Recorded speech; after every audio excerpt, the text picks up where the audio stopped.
Terima kasih. Jadi itu kan dugaan yang dirilis oleh majalah Tempo. Nah, dari kami PPATK tentu kami harus melihat semua transaksi, puluhan ribu transaksi yang dilakukan oleh ACT maupun afiliasinya. Nah, itu detail satu persatu transaksi harus kami lihat, itu kemana, dari mana, itu harus kami lihat satu persatu untuk membuktikan hal tersebut. Intinya begitu, Mbak. Oke, kemudian yang menarik di sini adalah terkait dengan aliran dananya begitu. Sejauh ini kan dugaannya bahwa untuk petingginya sendiri ini kan sempat mendapatkan gaji 250 juta, kemudian juga 200 juta rupiah per bulannya. Menurut Anda sendiri begitu kan dari ACT mengklaim bahwa sebetulnya dana operasional yang digunakan ini hanya sekitar 13,7%. Nah, tapi dari PPATK mungkin bisa melihatnya begitu ya, sebetulnya dana operasional yang wajar itu berapa persen sih untuk penggalangan dana umat ini?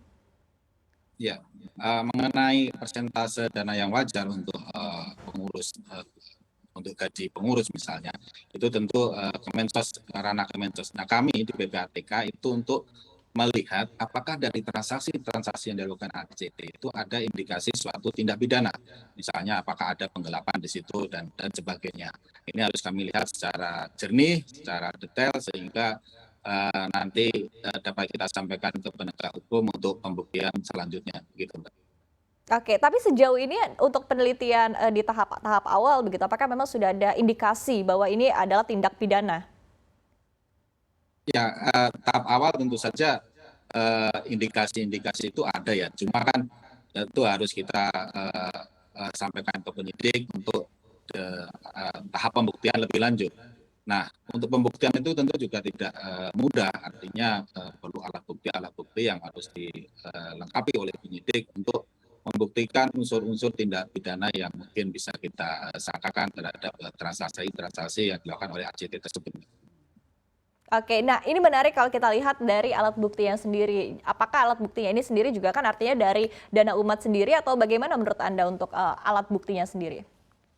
Ya, misalnya kita katakanlah penggelapan dana yang harusnya digunakan untuk kebutuhan masyarakat, untuk bencana dan sebagainya. Nah, ini mengalir tidak sesuai dengan peruntukannya, misalnya untuk sebuah perusahaan atau untuk keperluan pribadi. Nah, ini yang tentu kita lihat lebih jauh transaksinya. Nah, transaksi ini kan tidak bisa berbohong, artinya debit ya debit, kredit ya kredit. Lalu yang kedua, transaksi ini pasti punya motif.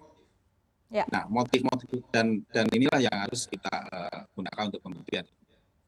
Oke, nah ini menarik tadi karena balik lagi ya ke persentase penggunaan dana operasional. Karena kalau kita berbicara terkait dengan suatu lembaga, suatu organisasi ketika memiliki biaya operasional ini adalah suatu hal yang wajar begitu. Tapi kan tadi ada indikasi penyelewengan ataupun juga indikasi pidana. Tapi sejauh ini memang yang masih menjadi perhatian adalah biaya operasionalnya membengkak begitu. Nah, apakah dari biaya yang bengkak ini kita katakan ya bisa terkena pidana begitu menurut Anda?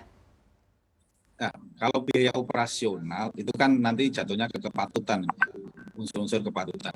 Kalau misalnya bencananya memang di daerah yang remote dan itu membutuhkan biaya yang lebih besar, itu saya kira hal yang wajar karena memang aksesnya sulit, transportasi membutuhkan biaya yang lebih mahal, itu saya kira hal yang wajar.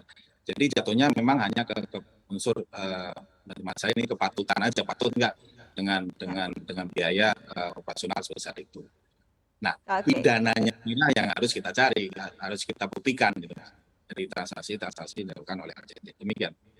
Oke, termasuk patut atau tidak begitu ya sejumlah mobil mewah diberikan kepada jajaran direksi tentunya ya. Kemudian terkait dengan dugaan lainnya yang cukup ekstrim ini adalah disebutkan juga ada aliran dana yang mengalir ke kelompok terorisme. Menurut Anda sendiri sejauh ini untuk penelitian ataupun juga untuk analisa dari kasusnya sendiri seperti apa? Ya, jadi kami melihat semua detail transaksi baik masuk atau keluar.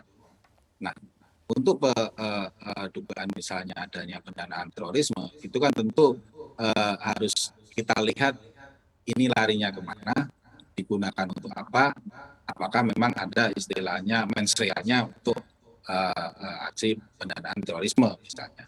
Nah, ini kan tentu juga suatu hal yang tidak mudah dan memerlukan proses panjang yang harus dilakukan oleh penyidik gitu. Dan itu mungkin nanti ranahnya adalah ke penyidik.